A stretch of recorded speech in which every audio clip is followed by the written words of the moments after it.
I transmigrated into the cannon fodder, male supporting role in a tragic novel. The female CEO despised me to the bone and, because of her white moonlight, insisted on forcing me to divorce. Ethan Johnson, if you don't sign, I'll break your legs.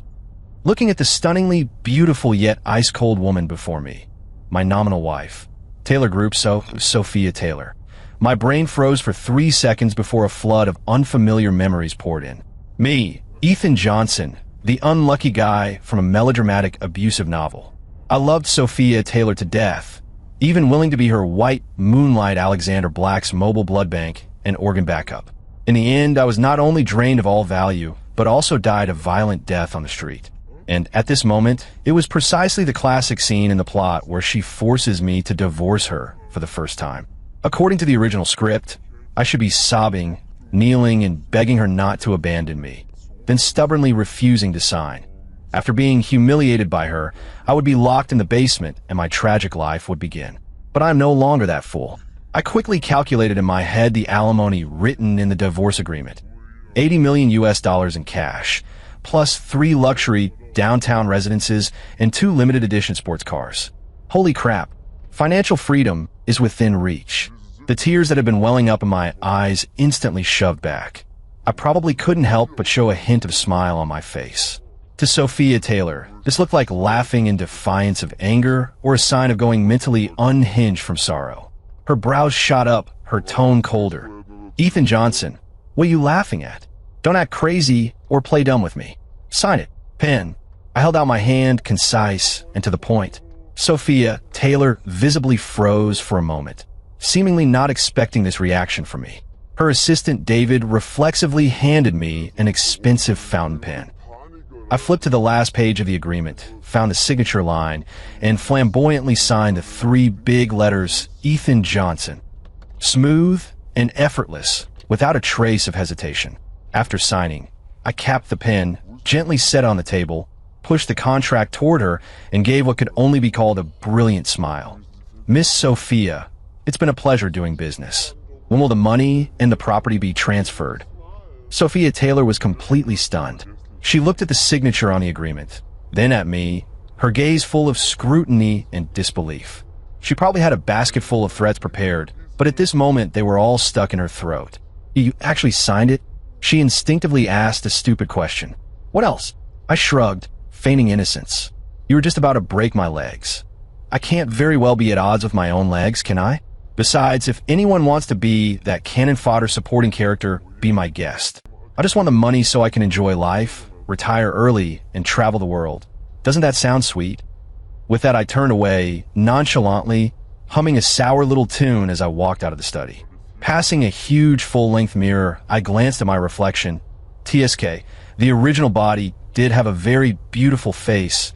Too bad it used to wear a look of timidity and sorrow.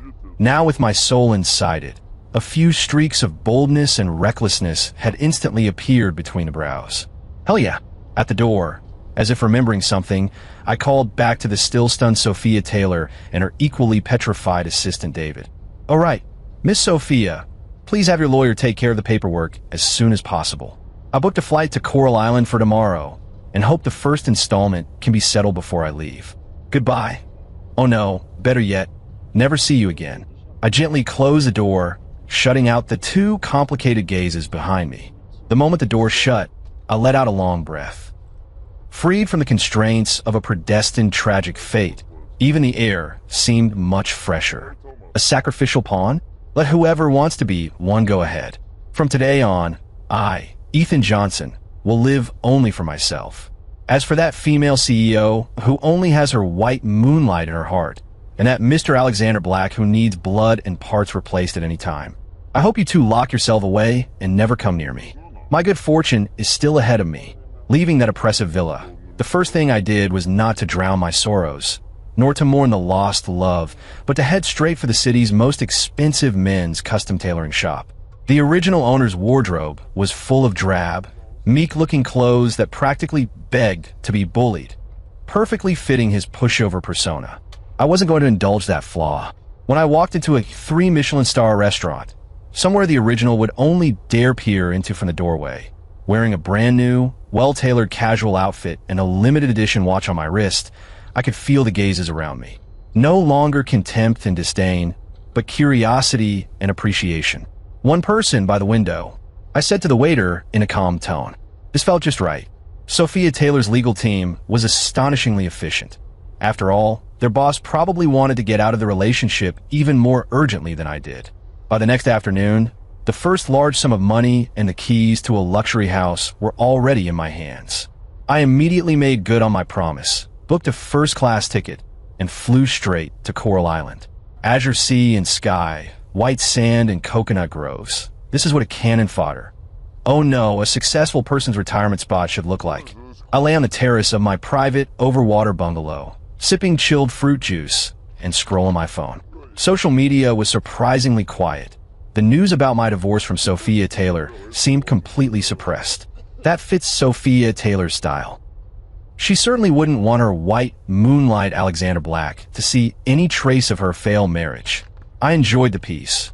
Diving, sunbathing, tasting gourmet food every day, occasionally taking a few landscape shots to post on moments with captions like "what a lovely day" or "leisurely times," never mentioning the divorce. However, I knew the calm was only surface deep.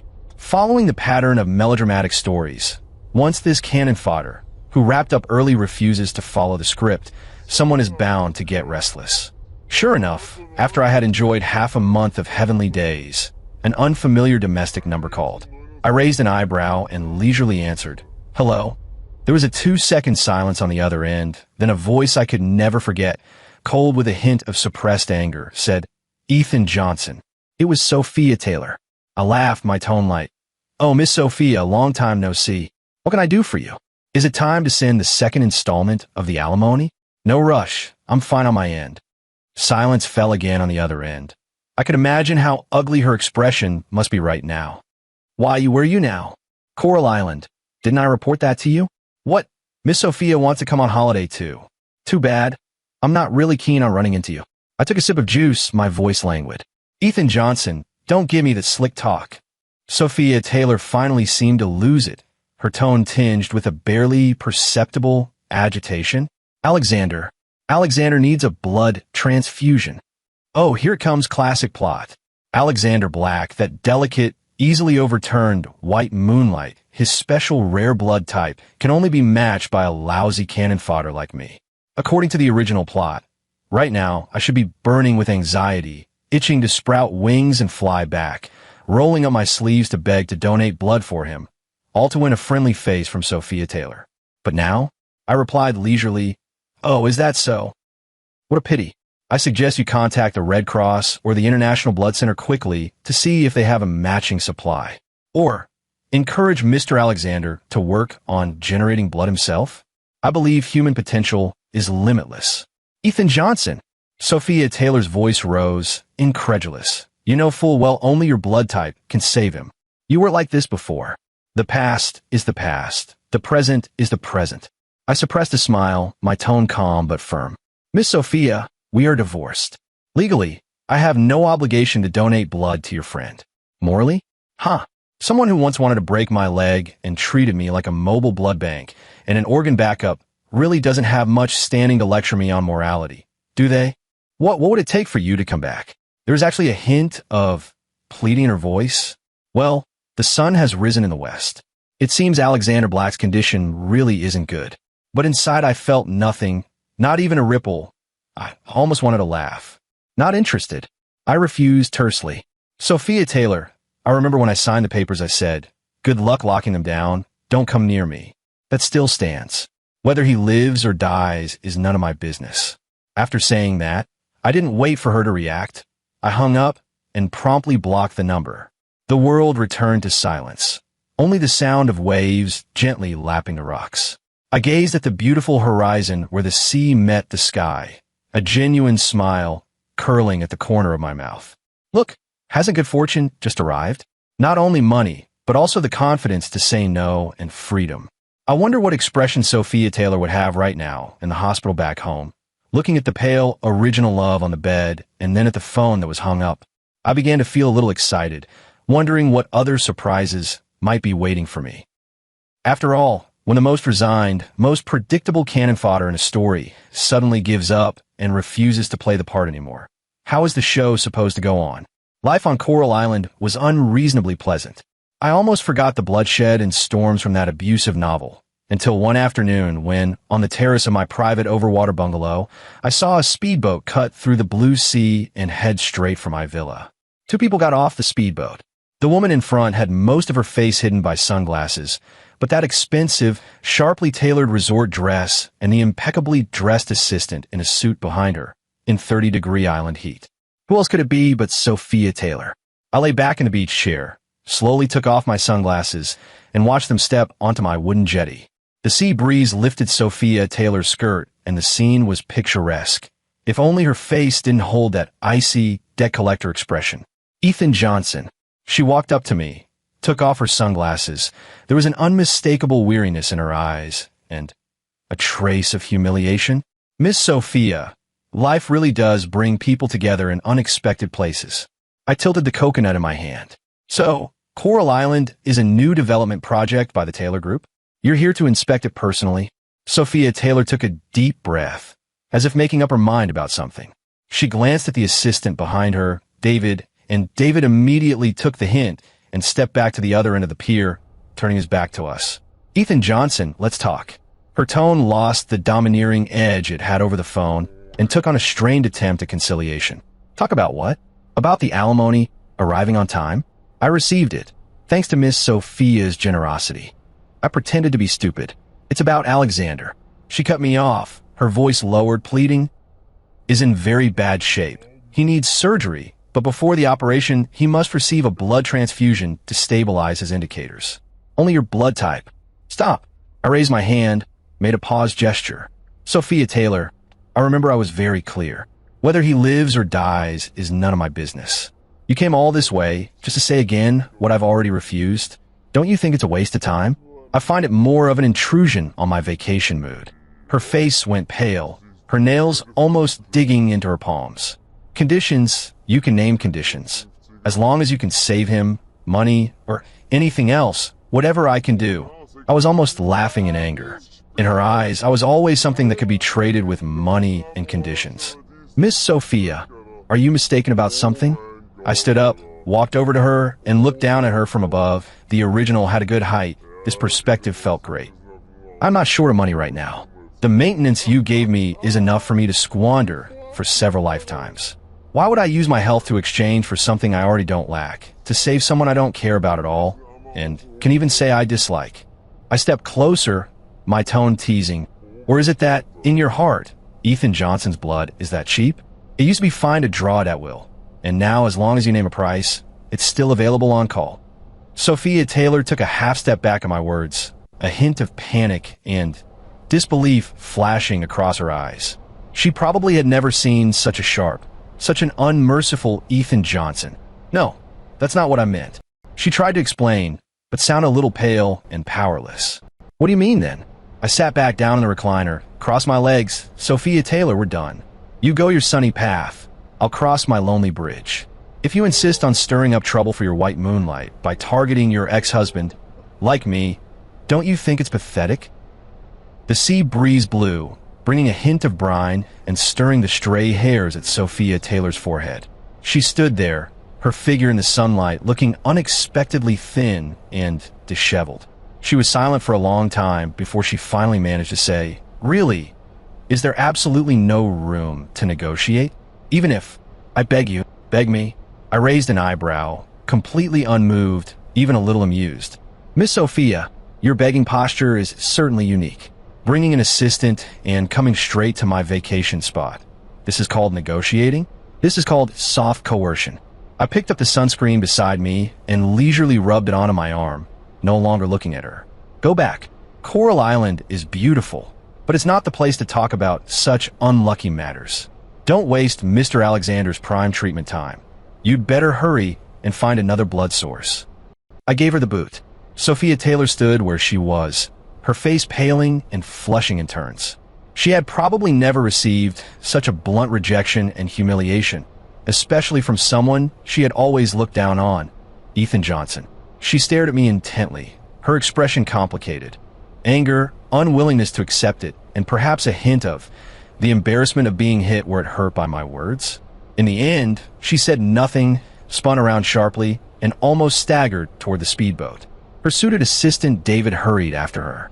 The speedboat's engine roared, carrying the anxious CEO away until she disappeared on the horizon. I put my sunglasses back on and lay back down. The world returned to quiet. Only the sound of the waves remained. TCH, what rotten luck. A perfectly good holiday. Messed up like this, the sunshine doesn't seem as bright anymore. But judging by her look, Alexander Black's situation is probably worse than I thought. This plot doesn't seem inclined to let this defector cannon fodder off easily. Yet I feel no sympathy. Only a cold indifference of, I'll just sit back and watch you make a fool of yourselves. Come on, let me see what other tricks you can pull. My good fortune is built on top of your ill luck.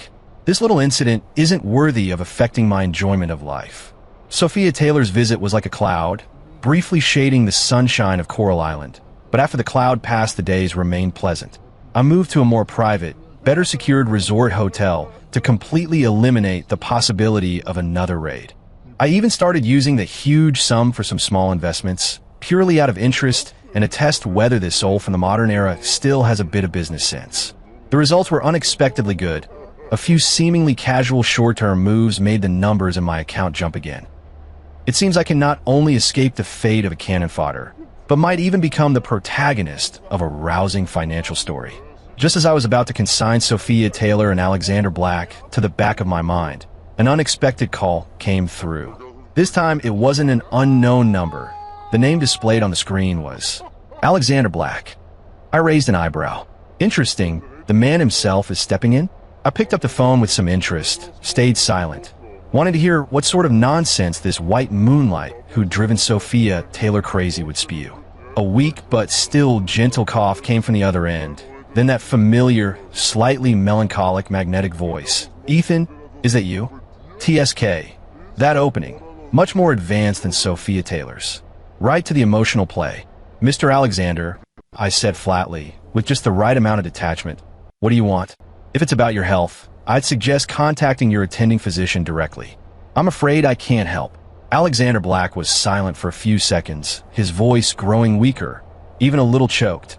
Ethan, I know I may have done some things wrong before, which caused misunderstandings between you and Sophia. I apologize to you, but this time I really might need your help to live. He began to describe how dire his illness was, how imminent the surgery, and how great the risk was without a matching blood source. His words were earnest and heartfelt. If I hadn't already known the nasty nature of this melodrama and the dirty things he'd done behind the original's back, I might have been fooled by his pitiful act. Mr. Alexander, I interrupted his tragic narration. First, there is no misunderstanding between you and me. Only you unilaterally enjoying my ex-wife's favor and resources while taking my efforts for granted. Second, whether you live or die, I'm sorry, but it still has nothing to do with me. And finally, and most importantly, I paused, my tone turning cold, with a hint of undeniable sarcasm. You had Sophia Taylor come to me and got shut down, and now you come here to perform this sob story yourself. Do you think I'm Ethan Johnson a fool, or have you two gotten hooked on playing a double act? Spare me. Save your acting energy for the operating room. There was an instant of silence on the other end of the line. Even the feigned weak panting stopped. I could almost picture the contorted expression on his face. A few seconds later, Alexander Black's voice changed abruptly. Though still weak, the veneer of gentle pretense was completely stripped away, replaced by a cold, hateful tone. Ethan Johnson, don't be shameless. You think that after taking some money you can run wild? Sophia was only confused for a moment. When she sees your true colors, you won't get anything. Oh ho, the plot's revealed its dagger. I laughed, the sound crackling through the handset, likely all the more grating for it. My true colors? You mean the truth that I refuse to be your blood donor and stepping stone? Thanks for the compliment. As for whether Sophia Taylor is clear-headed or not, none of my business. Alexander Black, let me make this clear. I won't give a single drop of your blood. If you have the ability, make your own blood, or have your dear Sophia find another solution.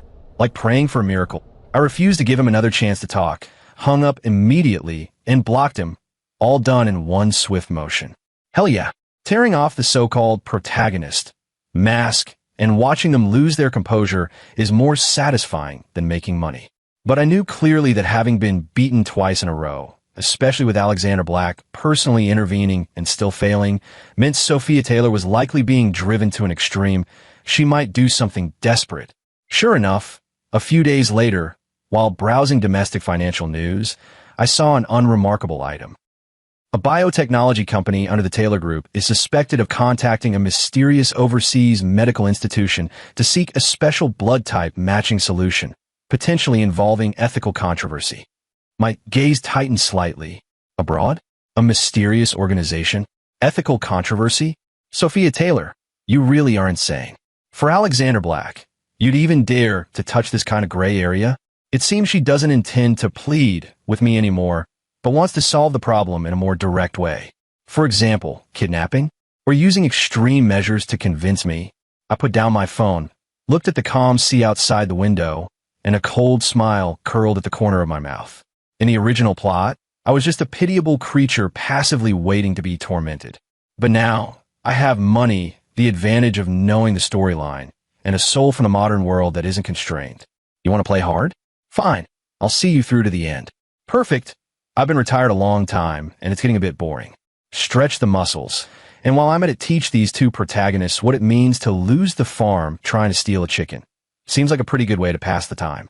I picked up the phone and dialed the number of the private security team I'd newly hired, recommended by a top security firm.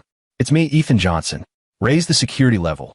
Also, check for any suspicious individuals who've appeared near me recently, and pay special attention to any movements related to the Taylor Group and foreign medical institutions. Yes, Mr. Ethan. I put down the phone and felt my heart quicken slightly, not from fear but from excitement. The storm is coming. But this little boat of mine that was supposed to sink is now equipped with the most advanced navigation and weapon systems. Come on, let me see what this play led by me will ultimately become. My good fortune is not just about enjoying life. It also includes personally crushing the attempts to shove me back into the abyss. The private bodyguard team's efficiency was extremely high. In less than half a day, the feedback arrived. Mr. Ethan, we detected two suspicious Asian men who checked into the hotel you stayed at yesterday. They're asking around about your whereabouts. Their backgrounds are preliminarily linked to a medical intermediary organization active in Southeast Asia, which has a bad reputation and is often involved in illegal organ and blood trading. Also, Daniel Taylor, the vice president of the Taylor Group and Sophia Taylor's cousin, suddenly flew to Coral Island this morning. As expected, Sophia Taylor really did take that step. Since she couldn't show her face, she let her subordinates and those furtive forces take a chance. I took a sip of the chilled fruit juice, feeling completely unmoved inside, even a little inclined to give Sophia Taylor's efficiency a thumbs up. Keep a close watch on them, especially that Daniel Taylor. I want to know who he meets and what he does. I gave the order. Also, double-check the gifts we've prepared and have them ready at all times. Understood, Mr. Ethan. I put down the phone and walked to the heavy floor-to-ceiling windows of the waterside room. The setting sun dyed the sea a stunning crimson gold, breathtakingly beautiful. But beneath that beauty, dark currents were already stirring. I wasn't afraid. On the contrary, a long-lost excitement belonging to a hunter quietly rose within me. The feeling of fighting in the business world before had come back a little. That evening, while I was dining at the rooftop open-air restaurant of the hotel, the expected guest finally appeared. Daniel Taylor, accompanied by two stern-faced medical brokers, walked straight up to my table. Daniel wore a fake smile, but the contempt and sense of entitlement in his eyes were barely concealed. Brother-in-law. Oh no, I should call you Mr. Ethan now. Daniel Taylor pulled out a chair and sat down by himself, the two burly men standing one on each side behind him, creating an oppressive presence. What a pleasant place, not bad at all. I leisurely cut the lobster on my plate without even looking up. I don't think I invited you to sit. And who are you? Do we know each other well? Daniel Taylor's smile stiffened, a flash of anger passing across his eyes before he quickly covered it. Ethan Johnson, let's not beat around the bush. My sister sent me. Alexander is in a very critical condition and needs a small favor from you. He gave a signal, and one of the burly men behind him set a small refrigerated box on the table. He opened it to reveal blood-drawing equipment and several vacuum blood bags. "It will only be a small blood draw. It won't affect your health." Daniel Taylor's tone carried a condescending air of entitlement. "After it's done, I can increase the percentage in the previous divorce settlement by another 20% for my sister." I looked at the cold instruments and suddenly laughed. I put down my knife and fork, wiped my mouth with a napkin, then lifted my eyes and looked at Daniel Taylor with calm gaze. "Daniel Taylor, do I look like a bodhisattva to you?" Daniel Taylor was taken aback. "What? My point is," I leaned forward slightly, my voice low but carrying a bone-chilling cold. "Look at my face. Does it read savior of all beings or Big Patsy? Does your Taylor family think the world revolve around you and that sickly brat?" Daniel Taylor's expression darkened completely. "Ethan Johnson, don't refuse the wine and then force it on me. This is a foreign country, not back home. If this gets out of hand, it won't do you any good." The two burly men behind him stepped forward as well, muscles tensing, their threat unmistakable. Other diners in the restaurant noticed the commotion and turned to glance over. The waiter looked nervous, seeming to want to come, but afraid to. I smiled, leaned back in my chair, picked up the phone on the table, and tapped it lightly. The next second, four men in plain clothes but with sturdy builds and sharp eyes appeared silently behind Daniel Taylor and his two companions. The bodyguard team I had hired. Their number and quality clearly outmatched the others. Daniel Taylor and the two agents went pale. They obviously hadn't expected I had this up my sleeve. "Daniel Taylor," I shook the phone, its screen showing a recording in progress. "Every word you just said, the threats, the intent to force a blood draw illegally, and the hint about using improper means abroad has been recorded. Tell me, if I send this to a few interested media outlets or hand it directly to the embassy, how many points will Taylor Group stock drop tomorrow? Wouldn't your sister be very grateful to her good cousin for his sterling assistance?" Cold sweat broke out on Daniel Taylor's forehead in an instant. His eyes were filled with terror. He probably still thought I was that pushover he could manipulate. You dare. Why wouldn't I dare?" I stood up, walked in front of him, and looked down at him from above. "I now have money and leisure. The barefoot need not fear the shod. And your Taylor family, the bigger the tree, the more it attracts wind. Want to try?" I leaned close to his ear and said in a voice only the two of us could hear, "Go back and tell Sophia Taylor that if she wants my blood, fine. Give up half the shares of Taylor Group and kneel down and beg me. And I might consider donating 200 cubic centimeters, call it feeding the dog." Having said that, I stopped looking at his ashen face and signaled to the bodyguards, "See them out. Don't let these unrelated people disturb my meals again." The bodyguards immediately stepped forward and, almost supporting the deathly pale Daniel Taylor and the two immobile agents, quickly escorted them out of the restaurant. The world returned to tranquility, with only the restaurant's background jazz still playing melodiously. I sat back down and smiled at the somewhat nervous waiter. "Please bring me a fresh hot main course." Being interrupted, it got a bit cold. The attendant hurriedly nodded and went to make preparations. I looked out the window. The lights of Coral Island glittered in the night. "Sophia Taylor, your good fortune has only just begun, and I am very willing to personally deliver this grand gift to you. It seems it's time to proactively place a courtesy call to that domestic lady CEO who's about to lose her mind." Daniel Taylor fled back to the country like a rabbit scared out of its wits, slinking away with his two medical agents. I can even picture how Sophia Taylor's pretty face would contort when she heard the report. I didn't rush to call her. Let the bullets fly a little longer. Let anxiety and despair chew at her a bit more. After all, the best act should always be saved for last. Instead, I leisurely enjoyed my vacation and, through special channels, dug into Alexander Black's condition and that overseas medical facility. That investigation actually turned up some interesting things. A few days later, a travel-worn figure with deep bags under her eyes appeared before me again. This time it wasn't at a luxurious resort hotel, but on the terrace of a secluded seaside villa I had rented temporarily. Sophia Taylor. She looked much more haggard. Even her expensive suit couldn't hide the disarray and exhaustion. This time, she hadn't even brought an assistant. She came alone. Ethan Johnson. Her voice was hoarse, carrying a calmness verging on collapse. "What exactly do you want before you'll save him?" I poured her a glass of iced water and pushed it over while I leisurely sipped my wine. Miss Sophia, that's a question you should ask the doctor, or ask yourself. Why insist on hanging on this tree of mine that's no longer willing to let you hang on it?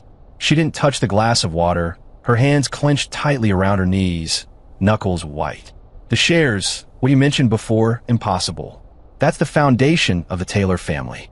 But other terms, you can propose any terms. Any terms. I looked at her with interest, including you leaving the Taylor Group, finding a place with Alexander Black where no one knows you to live an ordinary life, and never intervening in company affairs again. Sophia Taylor shot her head up, her eyes full of struggle and disbelief. That condition, without doubt, struck at her core. She couldn't let go of the Taylor Group. It was her kingdom and the guarantee she could provide Alexander Black with the most comfortable life. See, I smiled, you're not really willing to pay any price for him. Your love has a price tag, and it seems it's just a bit more expensive than my blood. You, Sophia Taylor, trembled with rage, but forced herself not to blow up. She was in need now, so she had to swallow her pride. Just then my phone rang. I glanced at it. An encrypted file from the private investigator I'd hired, containing the latest findings on Alexander Black and that offshore medical institution. I opened it for a quick look, and the smile at the corner of my mouth only deepened. Really, what a gift. I put down my phone, looked at the anxious Sophia Taylor, and decided to stop beating around the bush. Sophia Taylor, let's play a game. I'll answer one of your questions, and you'll answer one of mine. We must tell the truth.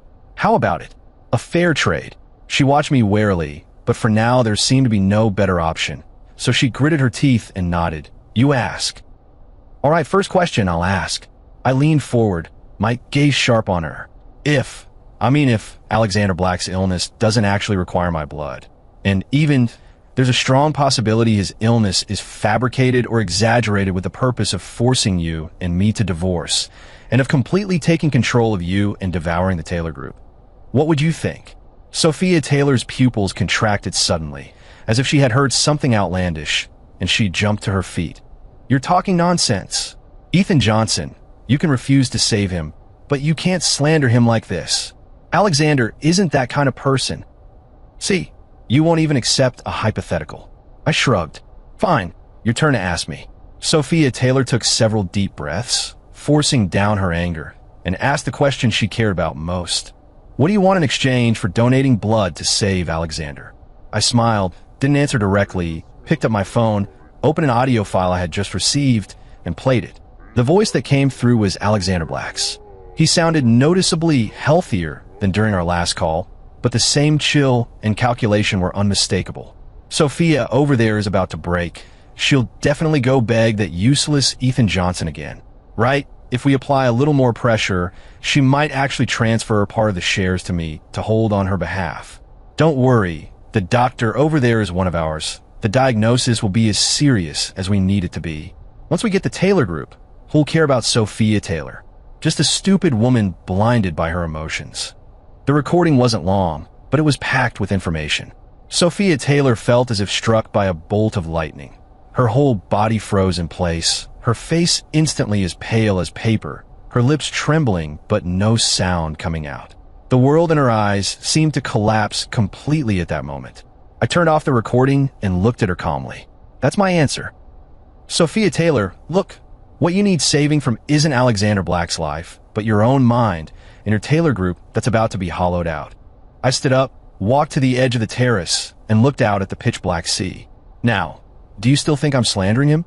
Behind me came Sophia Taylor's suppressed, wounded beast-like whimper, followed by a breakdown of sobs. I remained unmoved. Where were you earlier? Those who are favored grow reckless, while the ones deceived most harshly are often the ones who gave their true hearts. My blessing is to be able to watch with my own eyes as you swallow, bite by bite, the sins you have made. And this may just be the beginning. Sophia Taylor's sobs gradually changed from suppressed whimpers into a near-desperate wail. She slumped into the chair, her carefully styled bun in disarray, makeup washed away by tears, her whole body seeming to have its backbone pulled out.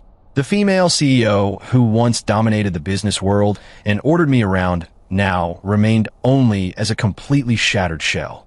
I did not comfort her. I just waited quietly. Some pain must be endured alone. Some truths must be swallowed oneself. After an unknown amount of time, The crying gradually ceased, leaving only intermittent sniffs. She lifted her head, her eyes swollen like walnuts, but the pair of once proud and obsessive eyes now held only desolation and a cold clarity. Where did the recording come from? Her voice was severely hoarse, but unusually calm. Is it important? I retorted. The point is, did you believe it? She didn't answer immediately. Instead, she took a deep breath, staggered to her feet, walked to the terrace, and gripped the railing so hard her knuckles went white. The sea breeze whipped her tangled hair, making her silhouette look thin and resolute. I need more evidence. She turned her head, and a look I knew well gathered in her eyes again. The sharpness and calculation that belonged to Sophia Taylor, but this time, her target was no longer me. A single recording won't convict him, nor will it take down anyone he may have already infiltrated in a Taylor group. I raised an eyebrow. Oh, recovering faster than I expected. It seems once the lovesick brain is dead, the business mind reclaims the high ground. I of course have more. I walked back to the table, picked up the tablet, pulled up the full report the private detective had sent, and pushed it in front of her. Including his financial transactions with that overseas doctor, his covert purchases of scattered shares in the Taylor Group, and some private comments he made about you and about me. It's full of drama, guaranteed to open your eyes. Sophia Taylor snatched the tablet, her fingers flying across the screen. The more she read, the whiter her face became, but her gaze grew colder. It was the kind of cold that comes from being stabbed by the person you trusted most. Hurt so deep it turns numb. She suddenly let out a low laugh, full of self-mockery and sorrow. I really am the biggest fool in the world.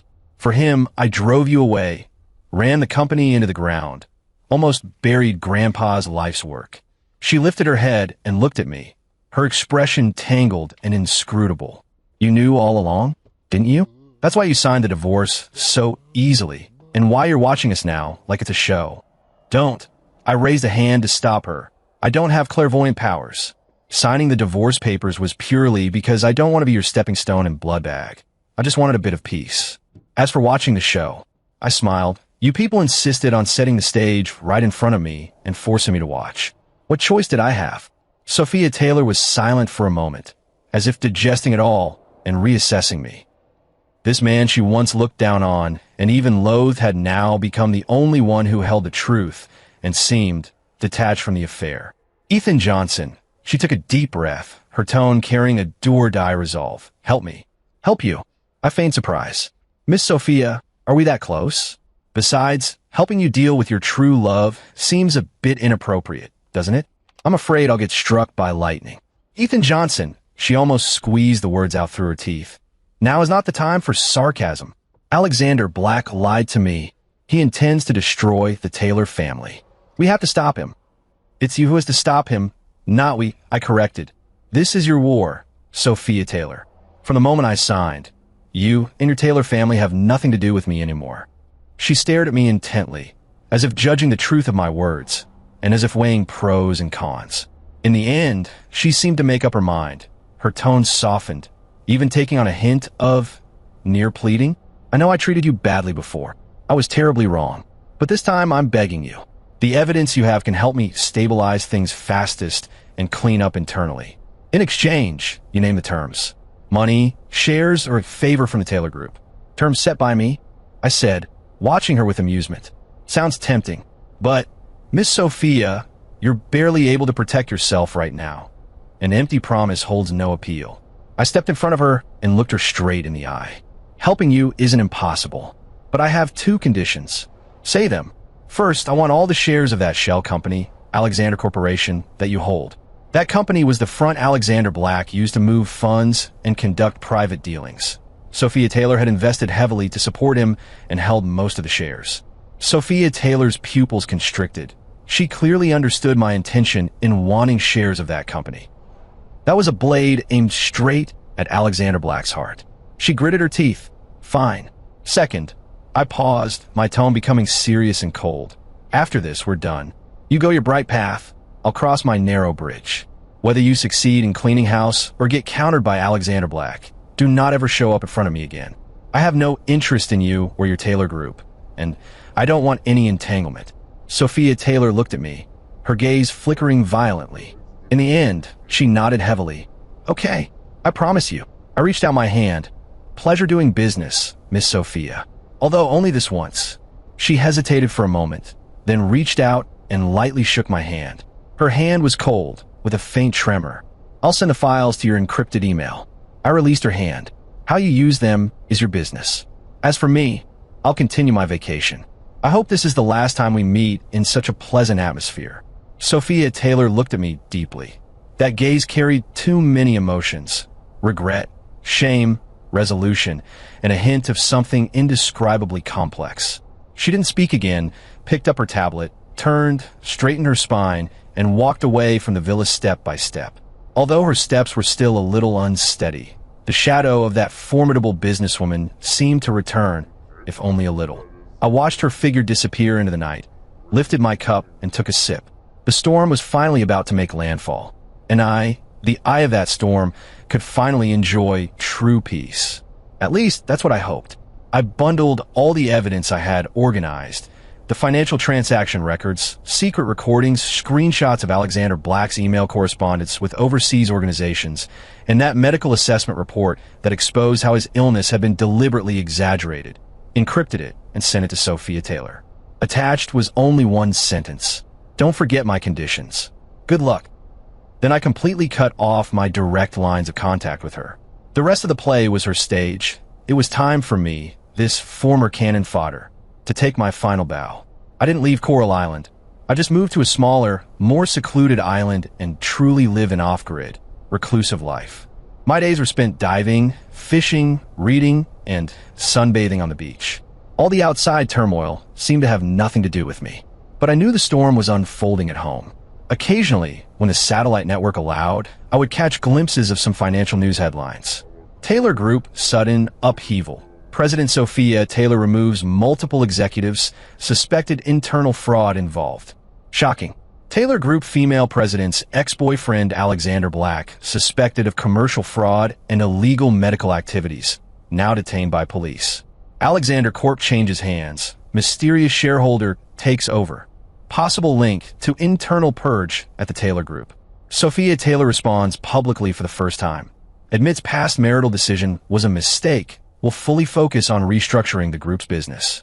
The headlines got progressively more sensational, but the content remained vague. Still, the pieces of the puzzle are clear enough. Sophia Taylor moved quickly and ruthlessly.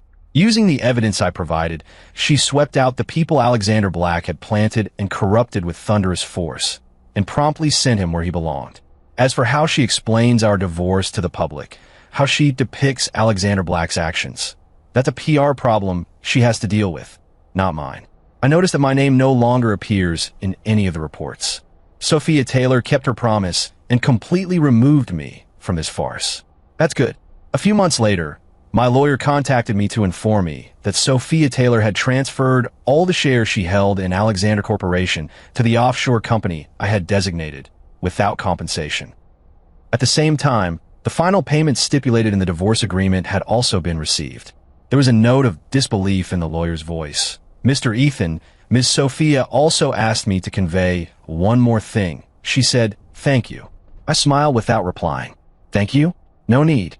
Between us, a clean break is the best arrangement." After hanging up, I lay in a hammock and watched the sky full of stars.